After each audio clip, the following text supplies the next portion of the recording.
أعوذ بالله من الشيطان الرجيم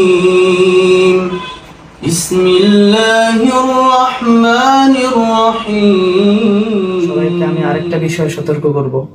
আজকে আমার যেহেতু রোগটার নাম হচ্ছে অ্যাপেন্ডিসাইট, আমি দেখলাম যে অনেকেই এটা জানে, কারো অজানা নেই। তলপেটের এইদিকে একটা ব্যথা ওঠে, ওখানে যদি অপারেশন করে নেওয়া যায় স্থায়ী একটা সমাধান হয়ে যায়। তো আমার প্রিয় শুভাকাঙ্ক্ষীদের আমি একটা বিষয়ে সতর্ক করে দেই যে আপনাদের যদি কখনো ব্যথা হয়, তোমারও আমি বলি, কখনো যদি ব্যথা অনুভব করো বা কেউ যদি আপনারা করেন, সাথে সাথে আপনারা ভালো ডাক্তারের পরামর্শ নিন। কোনো ফার্মেসিতে যাওয়া লাগবে না, ডিরেক্ট বিশেষজ্ঞ ডাক্তারের কাছে যে আপনারা অপারেশন হোক যেভাবেই হোক একটা স্থায়ী সমাধানের ব্যবস্থা করবেন।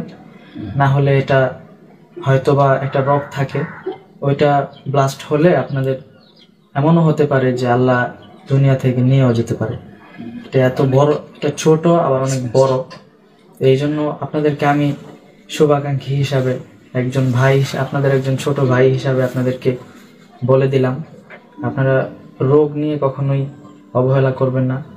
যদিও সুস্থতা আল্লাহ তাআলা এই ওষুধ ছাড়াও দিতে পারেন, তাকে উসিলা হিসাবে ডাক্তারের কাছে আপনাকে যেতেই হয়।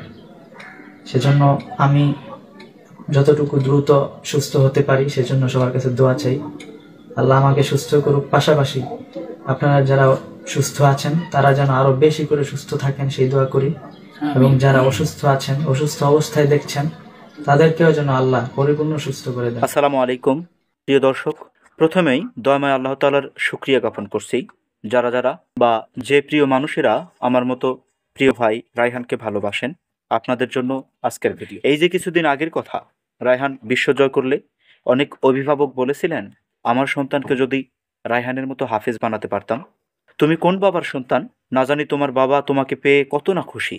যাই হোক, আপনার আমার প্রিয় ভাই কারি আবু রায়হান অ্যাপেন্ড্রোসাইটিক্সে আক্রান্ত ছিলেন। আল্লাহর অশেষ রহমতে অপারেশনের পর এখন কিছুটা সুস্থ। আপনাদের কাছে দোয়া চাই প্রিয় ভাই সুস্থ হয়ে যেন আবার আমাদের মাঝে ফিরে আসতে পারেন, আমাদের খেদমত করতে পারেন। বিশেষ করে কৃতজ্ঞতা জানাই প্রিয় শিক্ষক, অত্যন্ত উদার মনের মানুষ, হাজারো ওস্তাদগণের ওস্তাদ কারি আব্দুল কাইয়ুম মোল্লা সহ, প্রিয় শিল্পী জুবায়ের আহমেদ তাশরিফ ভাই সহ সংশ্লিষ্ট সকল ব্যক্তিদের। আপনাদেরকে আন্তরিকভাবে কৃতজ্ঞতা জ্ঞাপন করছে আলোর কাছে। ধন্যবাদ।